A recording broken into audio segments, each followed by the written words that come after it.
그 사랑만으로 나 완전하네. 할렐루야! 우리 사랑하는 성령나라의 여러분, 너무나도 반갑습니다. 한 주간 날마다 온전히 주님의 말씀을 붙잡아 승리하는 하루하루를 잘 보내셨습니까? 먼저 우리 사랑하는 성령나라의 여러분들, 새해 복 많이 받으시기를 바랍니다.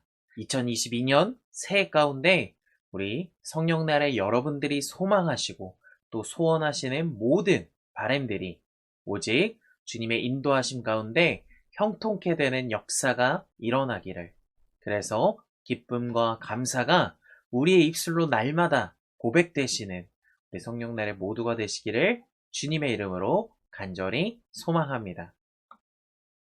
특별히 우리가 이 시간 함께 나누실 하나님의 말씀은 요한복음 18장 1절부터 11절 말씀인데, 조금은 짧게 4절부터 9절까지 말씀만 함께 읽도록 하겠습니다. 제가 읽어드리도록 하겠습니다. 예수께서 그 당할 일을 다 아시고 나아가 이르시되, 너희가 누구를 찾느냐? 대답하되 나사렛 예수라 하거늘. 이르시되 내가 그니라 하시니라. 그를 파는 유다도 그들과 함께 섰더라. 예수께서 그들에게 내가 그니라 하실 때에 그들이 물러가서 땅에 엎드러지는지라. 이에 다시 누구를 찾느냐고 물으신대 그들이 말하되 나사렛 예수라 하거늘. 예수께서 대답하시되 너희에게 내가 그니라 하였으니 나를 찾거든 이 사람들이 가는 것은 용납하라 하시니, 이는 아버지께서 내게 주신 자 중에서 하나도 잃지 아니하였사옵나이다 하신 말씀을 응하게 하려 함이러라. 아멘. 사랑하는 우리 성령날의 여러분, 모든 사람들이 이 세상을 살아감에 있어서 공통적으로 싫어하는 것 한 가지가 있을 텐데요. 그것은 바로 실패라는 것입니다. 혹시 실패를 좋아하시는 분이 계십니까? 아무도 없겠죠. 이처럼 실패할 때 오는 심리적이고 또 경제적이며 관계적인 것들의 손실이 너무나도 크기 때문에 그 누구도, 이 세상 사람들 누구도 실패를 좋아하지 않습니다. 특히 그리스도인들의 실패는 자기뿐만이 아니라 하나님과 교회에도 어쩌면 영향을 줄 수 있기에 실패에 대한 부담과 고통도 크다고 말할 수 있습니다. 그러나 그보다 더한 문제는 연약한 우리들의 인생들이 살면서 실패를 경험하지 않을 수는 절대로 없다는 것입니다. 그렇기에 우리들은 우리들의 인생에서 실패하지 않도록 노력해야 하며, 또 만약 우리들의 삶에서 실패하였을 때 그 원인을 알고 그 실패를 통해서 얻은 교훈들을 바탕으로 이 실패를 넘어서 승리하는, 또 우리에게 주어지는 그 사역의 성공을 맛보아야 한다는 것입니다. 오늘 본문의 말씀 가운데 성공한 것 같지만 실패한 두 사람과, 그리고 실패한 것 같지만 성공하신 한 분이 등장합니다. 예수님께서 고별 기도를 마치시고 제자들과 함께 기드론 시내 건너편에 한 동산으로 건너가십니다. 그때 가룟 유다가 군인들과 그리고 대제사장들과 바리새인들의 하인들을 데리고 등과 횃불과 무기를 가지고 예수님을 드디어 체포하기 위해 다가왔습니다. 하지만 예수님께서는 이런 일이 있을 줄 미리 아시고 너희가 누구를 찾느냐라고 물으십니다. 그들이 나사렛 예수를 찾는다라고 말하자 주님께서는 내가 그로다라고 말씀하십니다. 그때 이상한 일이 일어납니다. 그 말씀만을 고백하셨는데도 그들은 신비한 힘에 의해서 뒤로 물러가 땅에 엎드러집니다. 이때 베드로가 대제사장의 종인 말고의 귀를 베어버리자 예수님께서 나서서 칼을 사용하지 못하도록 말씀하시며 다시금 말고의 귀에 붙여주십니다. 그리고는 아버지께서 주신 잔을 내가 마시지 아니하겠느냐라고 하시며 순순히 체포되시어 대제사장인 안나스 앞으로 끌려가십니다. 오늘의 본문 내용을 잘 살펴보시면 가룟 유다와 대제사장인 안나스는 예수님을 체포하는 것으로 성공한 것 같지만 그들은 결국 그들의 인생이 실패하게 되고 예수님께서는 붙잡히셔서 죽으심으로 실패한 것 같지만 결국엔 승리하신 것으로 나타나게 됩니다. 왜 그런 것일까요? 이 말씀이 우리가 오늘 새해를 맞이한 우리들이 이 마음을 열고 받아야 할 말씀입니다. 먼저 첫 번째로는 실패한 가룟 유다와 대제사장이 안나스에 대해서 함께 살펴보도록 하겠습니다. 가룟 유다와 안나스의 공통점은 그들이 각각 중요한 직책을 맡았다라는 것입니다. 가룟 유다는 예수님의 제자들 중에 회계 업무를 역임하였습니다. 또 안나스는 그 당시에 대제사장직을 역임하였습니다. 그들은 중요한 자리에 있어서 힘을 발휘할 수 있는 사람들이었음에도 불구하고 결국은 뒤돌아보면 그들의 인생이 실패하게 된 이유는 바로 무엇일까요? 한 사람은 예수님의 제자였고 또 한 사람은 하나님과 백성들의 사이를 연결하는 대제사장이었지만 그들은 모두 공통적으로 하나님을 떠나 있었습니다. 하나님을 떠나게 되면 자신의 사명을 망각하기 때문에 결국은 그 자리에서 머무르거나 주저앉게 됩니다.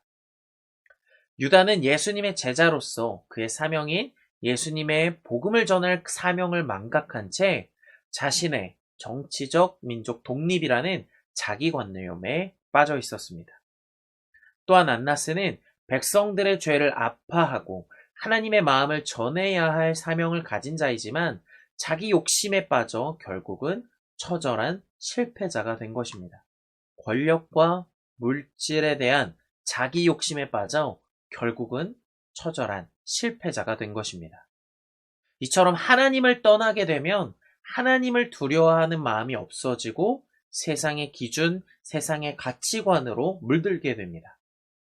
사랑이 아니라 힘의 논리로, 물질의 원리, 권력의 논리로 살아가게 되는 것입니다.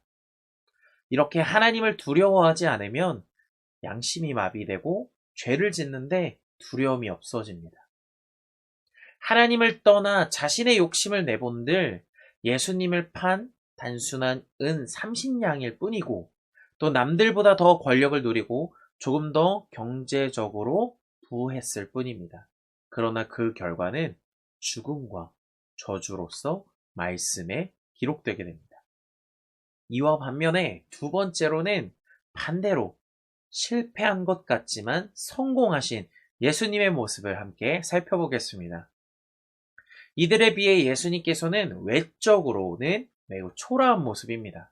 그러나 예수님의 모습은 그 어느 때보다 당당한 승리자의 모습이셨습니다. 자신을 죽이기 위하여 몰려온 사람들에게 내가 그니라 라고 말씀하신 주님께서는 잡히면 곧 죽으실 것을 이미 알고 있음에도 불구하고 참 담대하게, 당당하게 말씀하신 것입니다. 당황한 제자들에게 9절 가운데 이렇게 말씀하십니다. 말씀을 응하게 하려 함이로라. 또 말고의 귀를 붙여주시고 제자들에게 하나님의 나라는 칼로 이루어지지 않았음을 그 현장에서 가르쳐 주십니다. 이러한 예수님의 모습이야말로 진정한 승리자의 모습입니다. 여기서 궁금한 것은 예수님의 이러한 사역들이 결국은 왜 참된 승리를 얻게 되는 것인가에 대한 물음을 가지게 될 것입니다. 먼저 예수님께서는 언제나 하나님과 함께 하셨습니다. 본문 말씀 2절 가운데 그곳은 가끔 예수께서 제자들과 모이시는 곳이므로 예수를 파는 유다도 그곳을 알더라 라고 기록되어 있습니다. 그곳에서 붙잡히면 죽임을 당하는 그런 상황에서도 그는 하나님을 온전히 붙잡으시니 하나님의 신비한 능력이 말씀 중에 나타나게 됩니다. 하나님의 능력 그리고 십자가를 지는 사명의 길을 예수님께서는 끝까지 가게 하신 것입니다. 결국 삶의 길을 승리로 이끈 사람들의 특징은 어떠한 상황 속에서도 하나님의 손을 늘 붙잡고 살아가는 것입니다. 그 다음으로 예수님께서는 그의 삶 가운데 언제나 하나님의 뜻에 순종하셨습니다. 본문 말씀 역시 9절입니다. 이는 아버지께서 내게 주신 자 중에서 하나도 잃지 아니하였사옵나이다 하신 말씀을 응하게 하려 함이러라. 아멘. 주님은 아버지께서 주시는 사명에 순종하는 분이셨습니다. 그것이 아무리 어려운 고난의 잔이라고 할지라도, 죽임을 당하는 상황이라고 할지라도 그 잔을 기꺼이 마시는 분이 바로 예수님이셨습니다. 이처럼 예수님의 사명은 제자들 중에 한 사람도 잃지 않는 것이며 십자가를 지시고 온 인류를 구원하시는 것이었습니다. 그리고 마침내 그 누구도 해낼 수 없는 일을 오직 주님께서 해내셨습니다. 주님께서는 십자가에 못 박히셨지만 부활하셨습니다. 그리고 이로 인하여 우리 모두가 구원을 받을 수 있게 되었습니다. 이것이야말로 예수님의 진정한 승리이자 성공이라고 말할 수 있는 것입니다. 우리 사랑하는 성령날의 여러분, 실패보다는 성공을 좋아하고 원하며 갈망하는 우리 모두에게 오늘의 말씀에서 등장하는 삶의 성공, 인생의 형통케됨의 기준은 오직 하나님의 말씀에서 시작되게 되었습니다. 하나님의 말씀을 우리의 삶에서 우선순위로 놓고 그 말씀에 순종하기 시작할 때, 어떠한 상황 가운데 그 말씀을 붙잡고 살아갈 때 인생에서 반드시 성공이 동반하게 될 것입니다. 우리들의 지난 한 해인 2021년은 어떠하였습니까? 각자 모두에게 참 혼란스러운 삶이었던 것 같습니다. 그러나 이러한 삶이 혼란스러울 때, 새해를 맞이한 우리들의 삶 역시도 여전히 혼란스러울 때 우리는 어떻게 해야 하는 것일까요? 오늘 말씀을 그럴 때 기억하시고 삶 가운데 하나님의 말씀에 따라 결정해 보시기를 부탁을 드립니다. 그러면 반드시 주님께서 위로해 주시고 더한 것들로 채워 주실 것입니다. 그러나 올 한 해에도 나의 이익을 먼저 생각하고 나의 이익부터 먼저 챙기는 변함없는 삶을 지난해에 이어서도 올해도 계속될 때 결국은 우리들의 삶의 어려움들이 또다시 반복되게 될 것입니다. 결국 안나스와 가룟 유다와 같이 실패한 인생을 살아갈 수도 있습니다. 우리는 도대체 모든 삶의 영역 속에서 왜 갈등과 문제가 생기는 것일까요? 이것은 모두 자기 이익 중심에서 결정하기 때문에 더 꼬이고 더 복잡하게 되는 것입니다. 하지만 분명한 것은 나의 중심으로 인한 결정과 결단으로 살아가는 것이 아니라 하나님의 말씀의 기준에 따라 결정하고 또 결단하며 행동하실 때, 그러한 삶을 살아가실 때 올 한 해를 살아가신 우리 모두에게 주님께서는 형통케 됨, 승리와 은혜와 축복을 반드시 우리 성령날의 모두에게 안겨주실 것입니다. 우리 모두가 올 한 해에는 기도로 또 하나님의 말씀을 붙잡고 실패를 넘어서서 우리 각자의 자리에서 희망과 승리를 위해 나아가시기를 간절히 소망합니다. 하나님의 말씀인 이 성경의 말씀을 지표로 삼고 거기에 순종하는 삶을 사셔서 어떠한 상황에서도 절대로 흔들리지 아니하시는 성공의 삶, 또 승리의 삶을 일구어 가시기를 간절히 축복합니다. 하나님께서는 우리들의 힘이심을 꼭 기억하시기를 바랍니다.